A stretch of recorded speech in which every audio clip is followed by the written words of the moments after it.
नमस्कार दोस्तों, स्वागत है आपका स्टडी फॉर सिविल सर्विसेज में। वीडियो को पूरा देखिए। कोई भी आपका फीडबैक है, कोई सजेशन है, तुरंत वीडियो में कमेंट करके जरूर बताइए। अच्छा लगे तो वीडियो लाइक जरूर कर लीजिए और ऐसे वीडियो लगातार फ्री में पाने के लिए चैनल को तुरंत सब्सक्राइब कर लीजिए और बेल आइकन को जरूर टैप कर लीजिए ताकि आगे भी सारे वीडियो आपको मिलते रहे। यूट्यूब में फॉलो करते हैं तो प्लीज ये वाला फ्री टेलीग्राम चैनल जरूर ज्वाइन कर लीजिएगा। सारे नोटिफिकेशन, सारे अपडेट यहीं पे आते हैं, ध्यान रखिएगा। स्टडी फॉर सिविल सर्विसेज का कोई भी पेड ग्रुप अगर आपको ज्वाइन करना है तो सिर्फ 856480560660897523864455 यही नंबर है हमारे, सिर्फ जहां पे कॉल या व्हाट्सएप कर सकते हैं।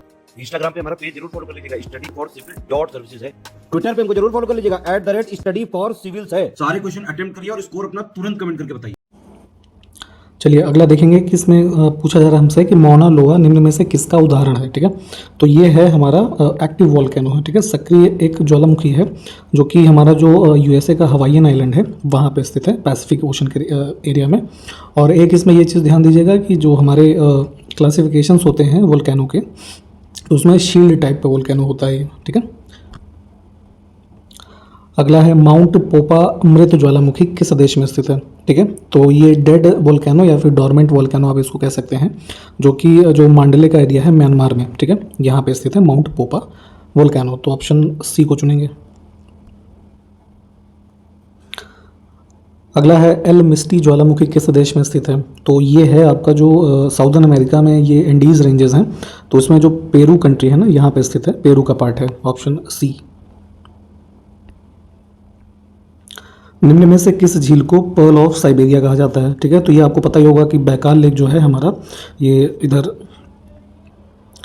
साइबेरिया रशिया के पार्ट में। ठीक है, तो जो बाई वॉल्यूम वर्ल्ड की लार्जेस्ट हमारी फ्रेश वाटर लेक है, तो इसको ही पर्ल ऑफ साइबेरिया कहा जाता है। ठीक,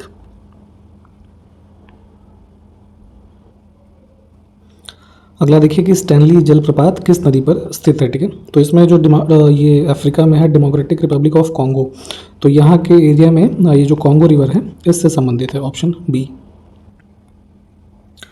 अगला देखिए कि नूबियन मरुभूमि किस देश में स्थित है। तो नूबियन डेजर्ट है आपका जो अफ्रीका में देखेंगे, सूडान और ये नॉर्दर्न इरिट्रिया का पार्ट है ना, तो इसके एरिया में ये स्थित है, ऑप्शन में सी को हम चुनेंगे। अगला देखिए दस्त ए काविर मरुस्थल निम्न में से किस देश में स्थित है। तो इसको दस्त ए काविर या फिर काविर ए नमक है ना, ग्रेट सॉल्ट डेजर्ट भी कहा जाता है, और ये स्थित है यहाँ पे ईरान में।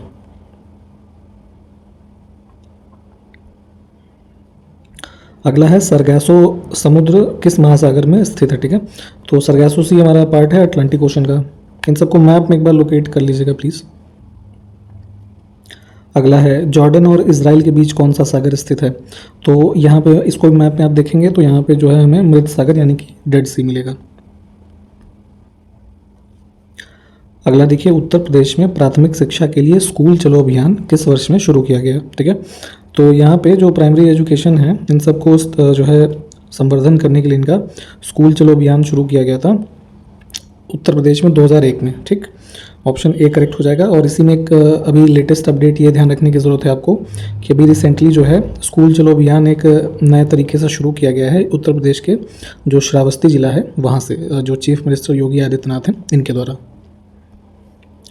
अगला है कस्तूरबा गांधी बालिका विद्यालय योजना की शुरुआत कब की गई थी। ठीक है, तो ये जो है गर्ल्स के एजुकेशन से संबंधित स्कीम जो है इसको शुरू किया गया था 2004 में। प्राथमिक स्कूलों में केंद्र सरकार द्वारा पोषाहार सहायता हेतु कार्यक्रम कब शुरू किया गया था। ठीक है, तो एक न्यूट्रिशनल सपोर्ट देने के लिए स्कूलों में जो है ये ग्रेन्स वगैरह जो है डिस्ट्रीब्यूट करने की एक स्कीम शुरू की गई थी 1995 से। हाल ही में भारत का पहला कृषि क्षेत्रीय सूचकांक जिसका नाम है गुआरेक्स, ठीक, इसको किसने लॉन्च किया है। तो लॉन्च करने वाली एक संस्था है national commodity and derivatives exchange limited, option हमारा बी करेक्ट होगा। अगला है hand and book of agriculture, इसको कौन प्रकाशित करता है भारत में। ठीक है, तो कृषि क्षेत्र से संबंधित इसकी जो प्रकाशन की जिम्मेदारी है जो हमारा ये ICAR है ना, Indian council of agriculture research, इनके द्वारा इसको जो है प्रकाशित किया जाता है। अगला देखिए राष्ट्रीय बागवानी बोर्ड यानी कि नेशनल हॉर्टिकल्चर बोर्ड जो है इसकी स्थापना कब की गई थी। ठीक है, तो गवर्नमेंट ऑफ इंडिया के द्वारा एक ऑटोनॉमस सोसाइटी के रूप में इसकी स्थापना 1984 में जो है हरियाणा के गुरुग्राम में जो है इसको स्टैब्लिश किया गया था। तो डी ऑप्शन हमारा करेक्ट होगा। अगला देखिए, नेफेड जो है इनमें से किस क्षेत्र से संबंधित है? तो नेफेड का आपको पहले फुल फॉर्म पता होना चाहिए। तो ये है हमारा national agricultural cooperative marketing federation of India, ठीक है, लिमिटेड, ये भी लगा हुआ है बाद में, ठीक। तो इसका जो मेन काम है, ये भारत में जो हमारे एग्रीकल्चरल मार्केटिंग है, बेसिकली एक तरीके की ये कोऑपरेटिव मार्केटिंग जो है उससे संबंधित है, ठीक है, सहकारी जो विपणन है एग्रीकल्चरल प्रोड्यूस का, ताकि किसानों को इससे मैक्सिमम बेनिफिट मिल सके, उससे संबंधित हमारा ये एक ऑर्गेनाइजेशन है। और इसका एस्टेब्लिशमेंट की अगर हम बात करें तो इसको सेटअप किया गया था 2 अक्टूबर 1958 को, ठीक है, ये भी ध्यान दीजिएगा। अगला है, कृषि उपज के समर्थन मूल्य का निर्धारण कौन करता है? ठीक है, तो who determines the support price, तो वही हमारे एमएसपी की बात हो रही है, ठीक है, मिनिमम सपोर्ट प्राइस की। तो इसको कौन निर्धारित करता है? Commission for agricultural cost and prices, option A. अगला है, उत्तर प्रदेश कृषि अनुसंधान परिषद कहाँ स्थित है? ठीक है, Uttar Pradesh council of agricultural research, तो ये है हमारा लखनऊ में। जितने भी यूपी से भी संबंधित इंस्टीट्यूशंस हैं ये आपको पता होने चाहिए, इनके बारे में लगातार पूछा जाता है।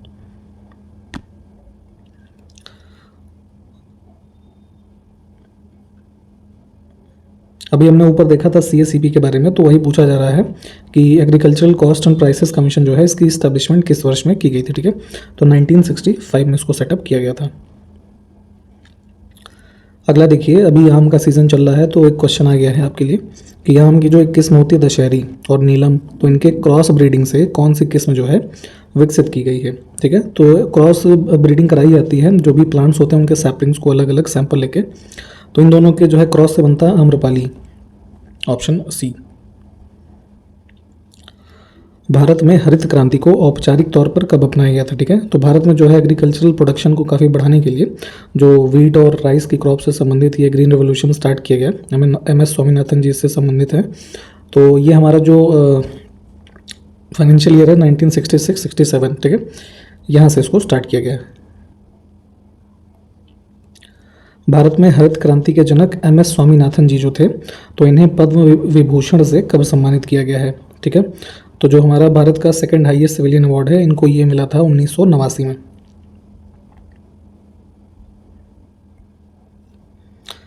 अगला देखें कि ऑपरेशन फ्लड कार्यक्रम जो है किस वर्ष में शुरू किया गया था? ठीक, तो किससे संबंधित ऑपरेशन फ्लड? दुग्ध उत्पादन से, मिल्क प्रोडक्शन से, ठीक है। तो भारत का जो नेशनल डेयरी डेवलपमेंट बोर्ड है, ठीक है, तो उन्हीं के एक लैंडमार्क प्रोजेक्ट के तौर पे जो ये विश्व का सबसे लार्जेस्ट डेयरी प्रोग्राम लॉन्च किया गया भारत में, ऑपरेशन फ्लड। तो लॉन्च की डेट थी 13 जनवरी 1970, ठीक।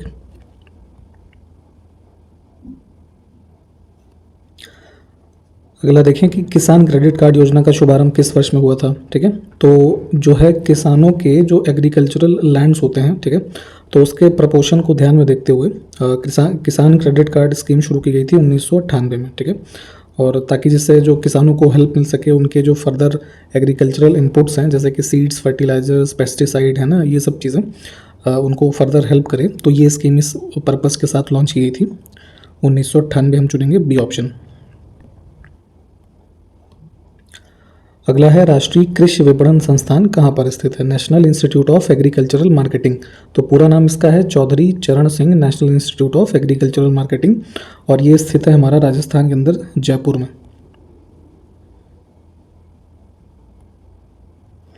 अगला देखिए, NCDEX की रिपोर्ट के अनुसार, ये रिपोर्ट अभी हमने उसके बारे में ऊपर पढ़ा था जो एग्रीकल्चरल प्रोड्यूस हैं उसके संबंध में, तो भारत दुनिया में जो ग्वार होता है उसके उत्पादन में किस स्थान पर है? ठीक है, तो ग्वार क्या होता है? बेसिकली एक ग्वार फली होती है ना, एक प्रकार की सब्जी है, बीन्स कैटेगरी की होती है। और देखेंगे तो भारत में जो है ये सबसे लार्जेस्ट प्रोडक्शन है भारत, मतलब ग्वार की फली में दुनिया में, तो फर्स्ट रैंक भारत की है। और देखेंगे तो ये काफ़ी जो है एक मतलब कैलोरीज में कम होती है, कोलेस्ट्रॉल वगैरह कम करने में काफ़ी प्रभावी होता है।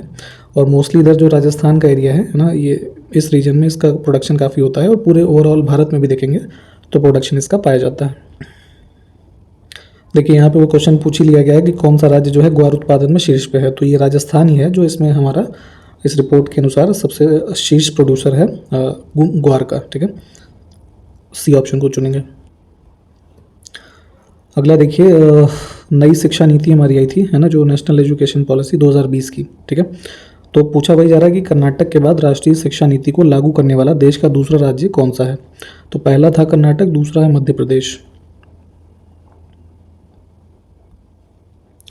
वर्तमान में अर्जुन पुरस्कार की नगद राशि कितनी है, ठीक है। तो स्पोर्ट्स के क्षेत्र में जो ये अर्जुन अवार्ड यहाँ दिया जाता है भारत में, ministry of youth and sports वाली जो मिनिस्ट्री है इसके द्वारा, तो इसमें जो कैश प्राइस है वो है 15 लाख रुपए।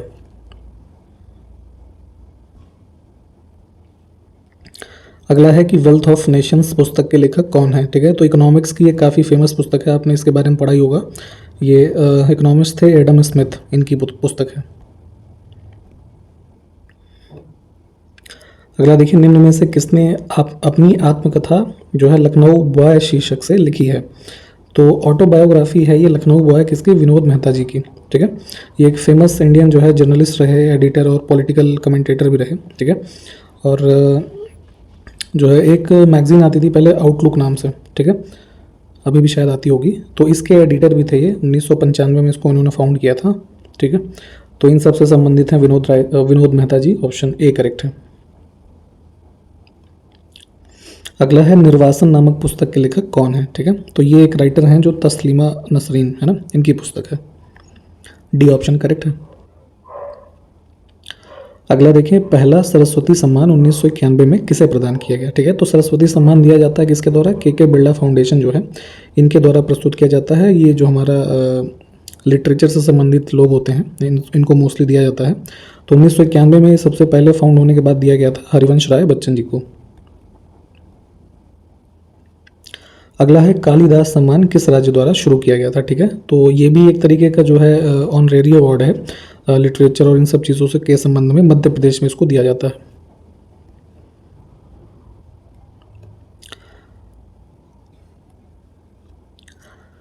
ग्वादर पत्तन किस देश में स्थित है, ठीक है। ग्वादर पोर्ट जो है ये पाकिस्तान का जो बलूचिस्तान वाला प्रोविंस है, ठीक है। तो यहाँ देखेंगे तो ये कोस्टल रीजन पड़ता है अरेबियन सी में, यहाँ पे ये लोकेटेड है। तो ऑप्शन हमारा बी जो है ये करेक्ट है। अगला है इरूला जनजाति निम्न राज्य में से कहाँ निवास करते हैं, ठीक है। तो इरूला ट्राइब है ये हमारा तमिलनाडु से संबंधित है, डी ऑप्शन। अगला है लेपचा और भूटिया जनजातियां कहाँ पाई जाती हैं, ठीक है। तो ये नॉर्थ ईस्ट में देखेंगे तो आप ये जो सिक्किम का हमारा स्टेट है इससे एसोसिएटेड है ये। अगला है चेंचू जनजाति किस राज्य में निवास करती है, ठीक है। तो ये जो आंध्र प्रदेश का रीजन है ये यहाँ पे मिलेंगे आपको, सी ऑप्शन करेक्ट होगा।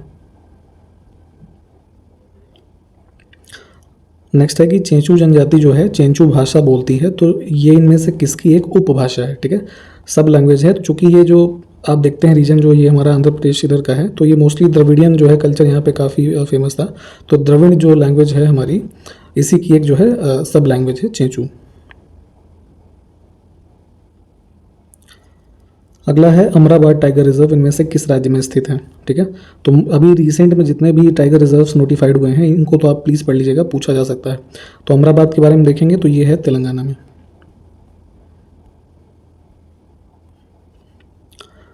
अगला है सुप्रसिद्ध उर्दू शायर मिर्ज़ा गालिब इनमें से कहाँ के मूल निवासी थे, ठीक है।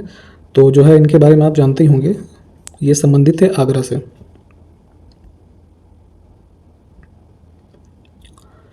बिरजू महाराज किस क्षेत्र के सुविख्यात कलाकार हैं, ठीक है। तो ये जो है हमारा कथक नृत्य है, ये जो लखनऊ घराना है मोस्टली, है ना, इससे एसोसिएटेड रहे बिरजू महाराज जी, ठीक, ऑप्शन ए।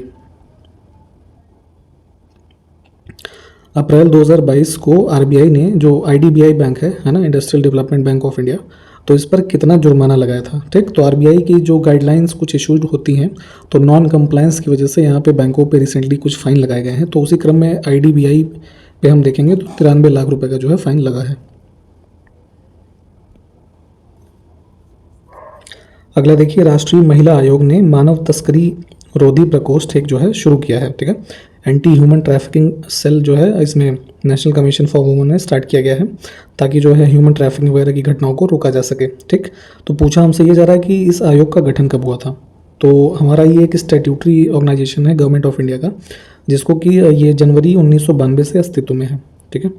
बी ऑप्शन हमारा करेक्ट हो जाएगा। और एक दो क्वेश्चन और पूछा जाता है इसके संबंध में कि पहली इसकी जो चेयरमैन थी कमीशन की कौन थी, हेड थी, जो इनका नाम था जयंती पटनायक। और अभी वर्तमान में देखेंगे तो 2018 से लगातार जो है रेखा शर्मा जी जो हैं ये अध्यक्ष बनी हुई हैं। अगला देखिए HAL ने जो हिंदुस्तान ये हमारी हिंदुस्तान एरोनॉटिकल लिमिटेड कंपनी है, तो इन्होंने भारत में यात्री विमान को मल्टी मिशन टैंकर ट्रांसपोर्ट विमान के रूप में बदलने के लिए किस कंपनी के साथ एक समझौता ज्ञापन पर हस्ताक्षर किया है। ठीक है, तो मेमोरेंडम ऑफ अंडरस्टैंडिंग हुई है, इसमें HAL है और दूसरा है इसमें ये इजराइल एरोस्पेस इंडस्ट्रीज इजराइल का। ठीक है, तो जिसमें कि हमारे जो पैसेंजर एयरक्राफ्ट्स हैं उनको कन्वर्ट किया जाएगा ताकि जो है ट्रांसपोर्ट वगैरह के सिस्टम के रूप में भी उनको यूज़ किया जा सके।